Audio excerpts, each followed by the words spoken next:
अस्सलाम वालेकुम नाज़रीन, आज मैं OCD ऑब्सेसिव कंपल्सिव डिसऑर्डर के बारे में बात करूंगा, जिसमें बहुत सारे लोग मुब्तला हैं और बहुत ज़्यादा तकलीफ़ में हैं। तो पहले भी मैंने OCD के बारे में जो है बहुत डिटेल से बताया था, लेकिन पहले बीमारी के बारे में बताया था। आज मैं इलाज के बारे में बताऊँगा। ऑब्सेसिव कंपल्सिव डिसऑर्डर आम तौर पे अगर हम तारीफ़ करें कि ऐसा ख्याल या मुख्तलिफ़ ख्यालात जो हमें बार बार आते हैं, बंदे को ये पता होता है कि ये गलत हैं, लेकिन सोचने पे मजबूर होता है।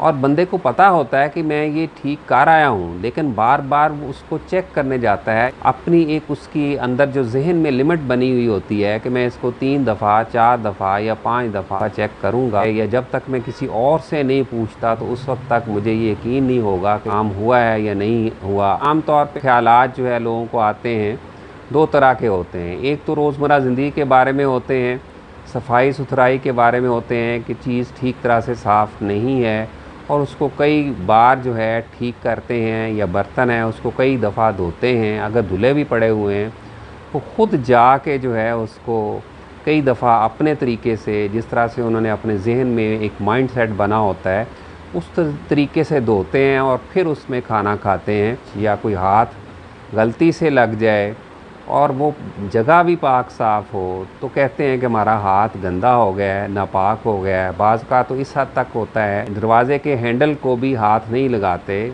उनको भी या तो अपनी कूहनियों के ज़ोर से खोलते हैं या ऊपर किसी और जगह हाथ लगा के खोलते हैं, या अगर हाथ जो है हैंडल को लगा लेते हैं तो उसको फिर जाके साबुन से धोते हैं। बाज़ औक़ात जो है उनको ये होता है कि इतनी दफ़ा साबुन लगाएंगे, इतनी देर पानी डालेंगे तो तब हमारे हाथ जो है साफ़ होंगे। बाज़ औक़ात ये होता है कि गिनती काउंटिंग होती है कि मैं 5 दफ़ा हाथ धोऊंगा साबुन लगा के, फिर इसके बाद मेरे हाथ जो है वो साफ़ होंगे। और इसमें बंदा एक्ट कर रहा होता है, यानी हाथ धो रहा है, तो बीच में शोर डाल रहे होते हैं कि बस करो, आप बस करो। जहन में एक सिस्टम फिट हो चुका है कि इतनी दफ़ा धोऊंगा, तो वो डिस्टर्ब हो जाता है, क्योंकि वो दोबारा से करना शुरू कर देता है।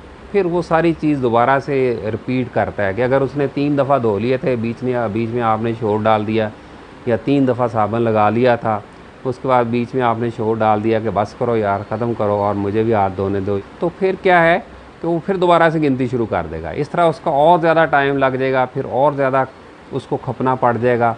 और कई तो इस तरीके से होते हैं कि एक दफ़ा हाथ धोने के लिए साबुन की एक पूरी टिक्की लग जाती है, और घर वाले तंग होते हैं। बल्कि इवन दो उनके हाथ जो है वो साबुन लग लग के जो है वो गल जाते हैं। स्किन स्पेशलिस्ट को दिखाना पड़ता है कि भाई पहले तो इसके हाथ का इलाज करो, फिर उसके बाद OCD का इलाज करेंगे। हाथ जो इतने ज़्यादा सेंसिटिव हो गए हैं और इसकी स्किन इस तरह की हो गई है कि गल गई है। घर वाले भी तंग होते हैं, एक साबुन की टिकिया ख़त्म कर रहा है। और कुछ लोग आते हैं जी, कहते हैं कि जी नहाने में देर लगती है, 2-2 3-3 घंटे लग जाते हैं। घर वाले लाइन में बैठे होते हैं कि हमने नहाना है या वॉशरूम में जाना है, और ये बंदा नहाने गया हुआ है और टैंकी ख़त्म हो गया है, नहा नहीं रहा। कई दफ़ा तो जो है वो बार बार साबुन लगाता है, और कई दफ़ा एक दफ़ा साबुन लगा के बार बार पानी डालता रहता है कि साबुन अभी तक नहीं उतरा। तो इसी तरह कई दफ़ा जो है उसका एक फ़िक्स पैटर्न बनाया होता है कि 10 डब्बे जो है पानी के मैंने डालने हैं, उसके बाद साबुन लगाना है, और 10 डब्बे फिर डालने हैं, फिर इस तरह से पूरे जिस्म पे साबुन लगाना है। फिर इस तरीके से आहिस्ता आहिस्ता इस तरीके से वो 20-25 दफ़ा तक या 10-15 दफ़ा तक जो है वो कहता है जी 10-15 बाल्टियाँ लगती हैं, या 1 घंटा शावर के नीचे लगता है, या 2 घंटे शावर के नीचे लगते हैं। और उसके बाद भी फिर वो क्या करते हैं कि बाज़ औक़ात लोग कहते हैं कि हम बाथरूम में कपड़े नहीं पहन सकते, हम जो है हमें डर होता है कि कपड़े जो है नीचे लग जाएंगे, नापाक हो जाएंगे। बाथरूम से कमरे में आके अपने कपड़े पहनते हैं। शावर भी पहले बंद करके फिर उसको धोते हैं, पहले धोते हैं और फिर उसको बंद करते हैं, या पहले बंद करके उसको पानी से धोते हैं, फिर हाथ धोते हैं।